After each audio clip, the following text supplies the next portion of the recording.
बिस्मिल्लाहिर्रहमानिर्रहीम अस्सलाम वालेकुम। तो भाई यहाँ पे नाश्ता बन रहा है आज बड़े दिनों के बाद। और आज मैं बना रही हूँ वेजिटेबल चीला, जो कि है बेसन का चीला। और ये बहुत ही ज़्यादा हेल्दी भी होता है। और तो बस इसलिए मैंने सोचा चलो आज इसको ही बना लेते हैं, क्योंकि ना काफ़ी टाइम से हम लोगों ने ये वाला चीला नहीं खाया था। और बस इसीलिए मैंने सोचा चलो इसको ही बना लेते हैं। और यहाँ पे देखो शिमला मिर्च है और टमाटर है, प्याज है। मैंने ना हरी वाली प्याज ली थी, तो ये बहुत ज़्यादा टेस्टी लगती है। तो बस इसी सारी सब्जियों को मैं कट कर लेती हूँ एकदम बारीक बारीक सा। और उसके बाद में मैं इसमें बेसन और साथ में अजवाइन, जीरा, सफ़ेद नमक, हरा धनिया, ये सारी चीज़ें इसमें मिक्स कर दूँगी और इसको एक बैटर तैयार कर लूँगी। और बैटर तैयार करने के बाद मैं बस इसको चीला बना लूँगी। और मैं बनाऊँगी विदाउट ऑयल। बस इसको मैंने हल्का सा ग्रीस ही किया था, इतना ज़्यादा इसमें ऑयल लगाने की ज़रूरत नहीं होती है, वो वैसे ही बन जाता है। और ये बहुत ही ज़्यादा टेस्टी होता है। इसी के साथ में मैं चटनी भी तैयार करूँगी, हरी मिर्च, टमाटर और लहसुन वगैरह की। तो उसी के साथ में आज हम इसको नाश्ते में खाएँगे। और मुझे ना मूँगफली भी रखी हुई है, तो वो भी मुझे खानी है। ये देखो हमारा चीला कितना अच्छा बन रहा है ना, इसमें बिल्कुल भी ऑयल की ज़रूरत नहीं होती है, बहुत अच्छे से निकल जाता है, ये चिपकता भी नहीं है क्योंकि नॉन स्टिक पैन है। और यहाँ पे मैं मिर्च के साथ में खाऊंगी। वैसे मैंने चटनी भी बनाई हुई थी, लेकिन मैं मिर्च के साथ में खा रही हूँ इसको। और अभी मैं खाऊंगी मूंगफली, और उसके बाद मैं आप लोग के साथ में शेयर करूँगी कि मैं ब्रेकफास्ट के बाद में क्या लेती हूँ।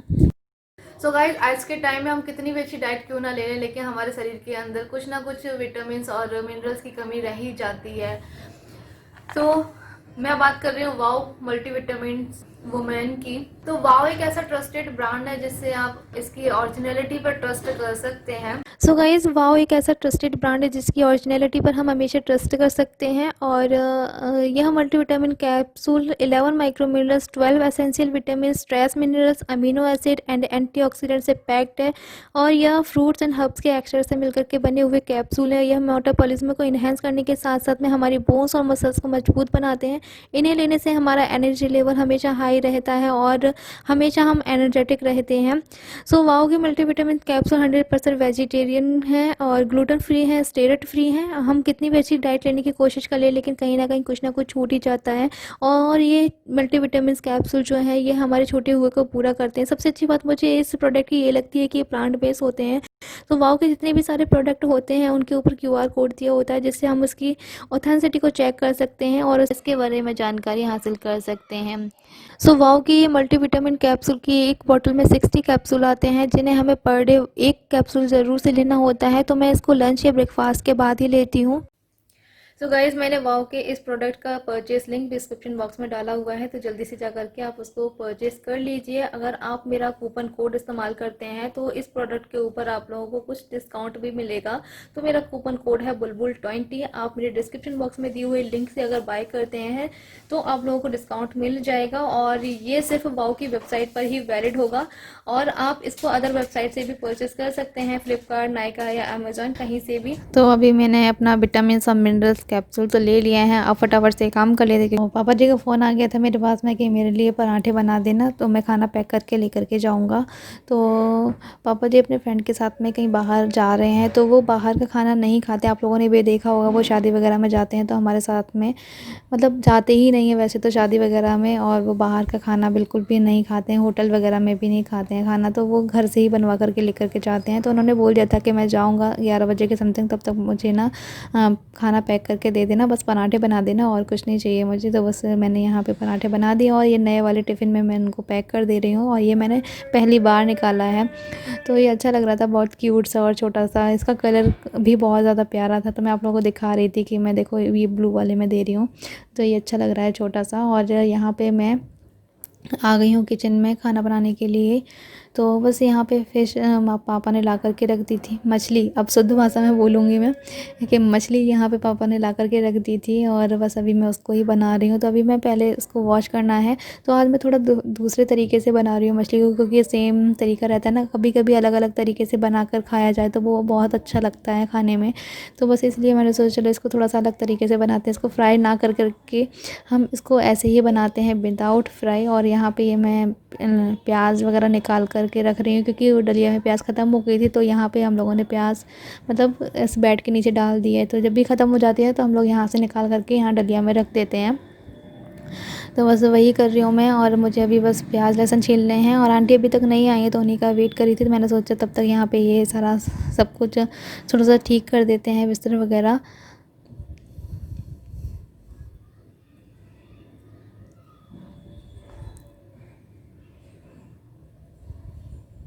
तो बस अभी मैं प्याज लहसुन वगैरह छीलने के लिए बैठ गई हूँ। और हम लोग ना अदरक लहसुन का पेस्ट वगैरह बना करके नहीं रखते हैं। आप लोग कहते हैं ना कि हमेशा पेस्ट बना करके रख लिया करें तो ज़्यादा बेहतर रहेगा।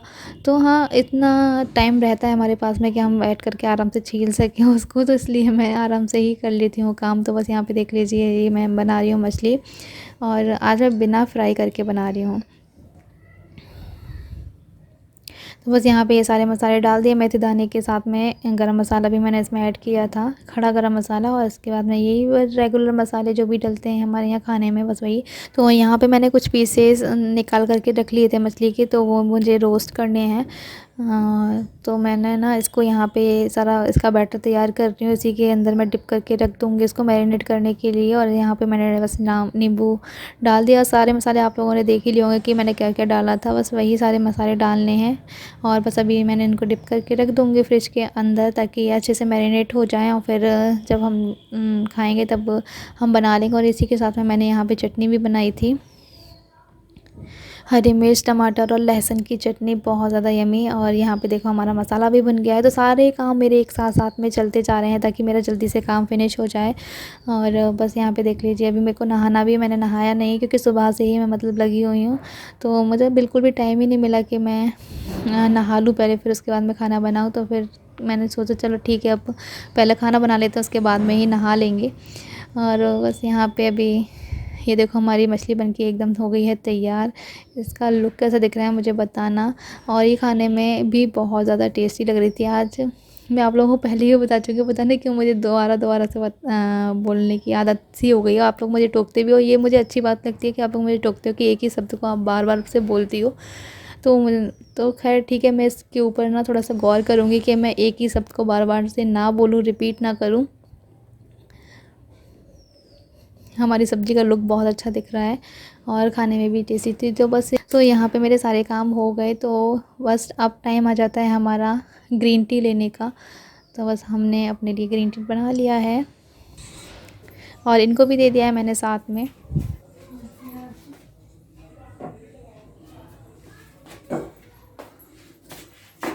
ग्रीन टी टाइम हो चुका है हमारा, तो हमने बना ली है ये अपनी ग्रीन टी। तो भाई खाना बन चुका है। आज बनाया है मछली की सब्जी, और वो भी मैंने बिना फ्राई किए हुए बनाई है। आज थोड़ा सा अलग तरीके से बनाई है मैंने। और रोटियां भी बनके तैयार हैं। तो ये हमारा लंच हुआ। और अब बस ये सारा स्लैब व्लैब मैंने सब साफ़ कर दिया है। चटनी बना ली है क्योंकि मुझे खाना था चटनी। तो मैंने टमाटर मिर्च और लहसुन वगैरह की चटनी बनाई है। और बस ये सारी साफ़ सफाई कर दी है मैंने, गैस वैस सब साफ़ हो चुकी है। तो मैं अब सोच रही हूँ कि अभी मेरे पास टाइम है तो मैं बर्तन जमा लेती हूँ।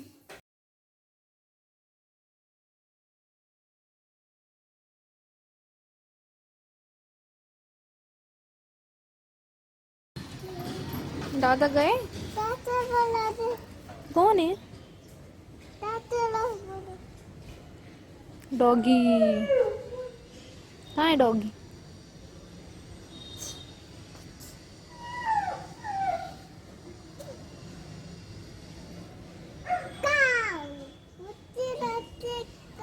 कहाँ दिख रही है काऊ? है ही नहीं काऊ। पपी, कितना क्यूट लग रहा है पपी।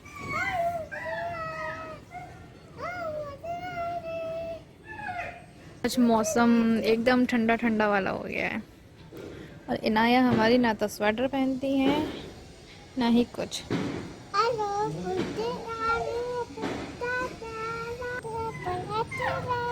वो आ गया डॉग, वो देखो सामने देख रहा है। म्याऊं।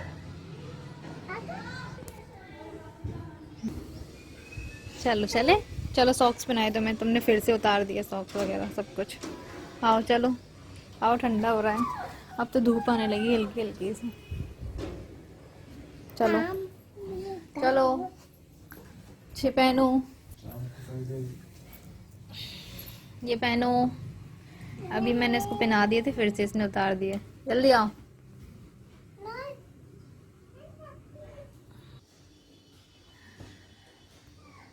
इन्नू ता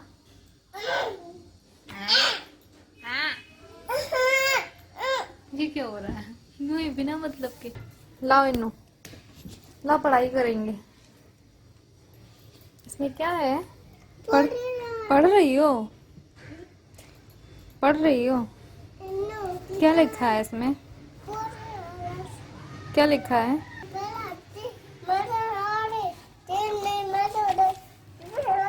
अच्छा चलो ता करेंगे, ठीक है, हम वहाँ जा रहे हैं। ओके, इसको खोल देते हैं इसको। इन्हें देखो, देखो इधर। ता ता इन्नू की पढ़ाई चल रही है अभी, थोड़ा सा इन्नू बिजी है। बाय कट्टी, इन्नू कट्टी।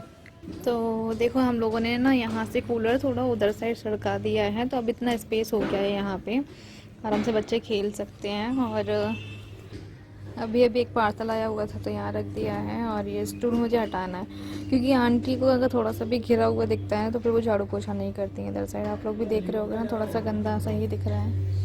और यहाँ से आवाज़ आ रही है, कहीं से प्लेन वगैरह जा रहा है, दिख तो नहीं रहा है मुझे कहीं से। नहीं दिख रहा है, मेरी आंखें ही नहीं खुल रही। पता नहीं कहाँ जा उड़ रहा है वो। किसने मारा? किसने? ओह मैंने मारा? यूं ही चाची ने मारा? ना, मतलब किसी किसी के बारे में भी पूछो, सबका नाम ले लेती है।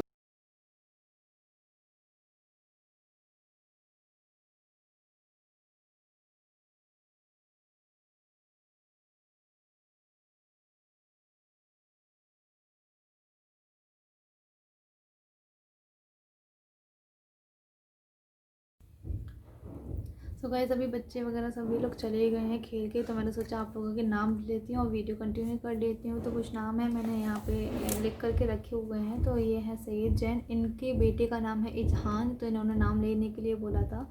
और ये है रुबीना कुरैशी, सलमान खत्री की आईडी से हैं फातिमा, और अजय साहू की आईडी से हैं आरती साहू। इन्होंने अपनी वाइफ का नाम लेने के लिए बोला, क्योंकि वो मेरी बिग फ़ैन है। और उन्होंने बोला कि अगर मेरी आप वाइफ का नाम लेंगी तो वो बहुत ज़्यादा खुश हो जाएंगी। तो आरती साहू उनका नाम है, तो मैंने उनका नाम भी ले लिया। और एक कमेंट पापा जी के लिए आया था, तो वो मैं लेना चाह रही हूँ कि आप लोग पापा जी के बारे में पूछ रहे थे कि पापा जी का इलाज झांसी में चल रहा है, तो क्या है, कैसा चल रहा है पापा जी का अब, और कैसे हैं पापा जी। तो पापा जी का मैं बताऊँ, झांसी का इलाज उनका बंद करवा दिया गया है, क्योंकि उनको सर्दियों में उसकी दवाइयाँ सूट नहीं कर रही थी, क्योंकि शायद उसकी तासीर ठंडी होगी तो इसी वजह से।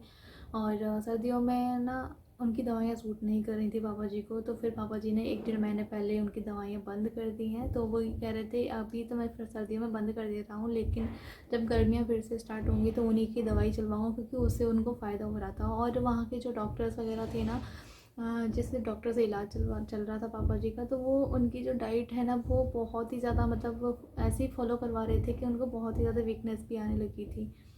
तो इसकी वजह से ही पापा जी ने थोड़े दिन के लिए और छोड़ दिया है, क्योंकि उनकी डाइट बहुत ही ज़्यादा मतलब हम लोगों को भी थोड़ा सा ऐसा लग रहा था कि बहुत ज़्यादा हार्ड वाली हो रही है, कि खाना पीना बहुत ही कम से, और फल फ्रूट वगैरह सब कुछ छुड़वा दिए थे उन्होंने, तो इस तरीके से हो रहा था। तो फिर पापा जी ने बोला कि अभी सर्दियाँ भी हैं, फल वगैरह ले भी नहीं सकते हैं, तो इस चीज़ को अभी छोड़ते हैं, ये वाला इलाज झांसी वाला अभी हम ऐसे ही चलने देते हैं, नॉर्मल डे जैसा जैसा हमारा रूटीन चलता है वैसा ही। फिर अभी कुछ 1-1.5 महीने से नहीं गए थे वो झांसी, लेकिन अभी कल परसों से उनको फिर से ऐसे वीकनेस सा लगा पापा जी को, तो फिर से वो जैसे कि पापा जी का मतलब वो मंथली वगैरह चेकअप करवाते रहते हैं। तो आज जो है ना पापा जी की रिपोर्ट भी आ गई है शाम तक। मैंने आप लोगों को तो बोला था ना कि सुबह पापा जी गए थे वहीं की वहीं चेकअप भी करवा करके आएंगे वो अपना, तो रिपोर्ट्स वगैरह आ गई हैं। तो फिर पापा जी इनको बता रहे थे कि देखो इसमें ये बताया गया है डॉक्टर ने कि विटामिन 12 और D3 की कमी आई है, तो उसको पूरा करना है। तभी तो उन्होंने टैबलेट्स वगैरह गोलियां वगैरह दे दी हैं, उसी का इलाज चल रहा है क्योंकि कमी बहुत ज़्यादा बताई है पापा जी को। और बस मैं मतलब हम लोग सोच रहे थे कि चलो अब अच्छे से चल रहा है सब कुछ और पापा जी अब ठीक हो रहे हैं, मतलब फिर से मतलब नॉर्मल डे जैसा रहने लगा था उनका। इतना ज़्यादा उनको कुछ हो नहीं रहा था, चलने फिरने में तकलीफ़ नहीं हो रही थी इतनी ज़्यादा। लेकिन फिर अचानक से ही जब पापा जी कहने लगे कि ना मुझे वीकनेस सी आ रही है और आज सुबह गए तो फिर रिपोर्ट्स में ये सब कुछ निकला। तो फिर मतलब हम लोग सोच रहे थे कि चलो सब कुछ ठीक चल रहा है, लेकिन अल्लाह ताला की मर्ज़ी देखो। मतलब हम लोग ये सोचते हैं मतलब तो इतना ज़्यादा बुरा लग रहा था कि चलो अच्छे से चल रहा था और अब जाके ऐसा ऐसा बता रहे हैं पापा जी। और हम लोग पता है इतने ज़्यादा क्लोज़ है ना पापा जी की, आप लोग भी दुआ करना कि वो जल्दी से ठीक हो जाए, उनकी जो भी सारी कमियां बताई हैं डॉक्टर ने वो सब कुछ ठीक हो जाए। और मुझे ये भी बताना कि अगर उनको इन चीज़ों की कमी को पूरा करने के लिए क्या क्या देना सही रहेगा डाइट में, तो आप लोग भी मुझे, अगर आप लोगों को पता है तो वो मुझे सजेशन देना, क्योंकि हर एक चीज़ मैं आप लोगों के साथ में शेयर करती हूँ। तो मैं आप लोगों से सलाह भी लेती हूँ कि आप लोग मुझे बताएं कि किस तरीके से क्या करना है और किस तरह से उनको अभी डाइट देनी है। वैसे तो डॉक्टर बता चुके हैं, लेकिन आप लोगों को भी अगर पता है तो इस बारे में आप लोग भी मुझे बताना, ठीक है। तो बस आप लोग भी दुआ करना। हम लोग थोड़ा सा ना बहुत ज़्यादा इमोशनल लोग हैं, तो पापा जी को लेकर के या परिवार वालों को लेकर के थोड़ा सा लगता है हम लोगों को कि नहीं ये सारी चीज़ें हमारे साथ में होना चाहिए, और बड़ों का घर पे होना, हमारे सर के ऊपर हाथ होना बहुत ज़्यादा ज़रूरी होता है। तो चलिए फिर मुझे यही सारा सब कुछ आप लोगों को बताना था और आप लोगों से सलाह भी लेनी थी। तो आप लोग को जितना पता है आप लोग मुझे बताना। और बस ब्लॉग बहुत ज़्यादा लंबा हो जाएगा आज, तो चलिए फिर इस ब्लॉग का एंड यहीं कर देते हैं। दुआ में ज़रूर से याद रखना। अल्लाह हाफ़िज़, गुड नाइट।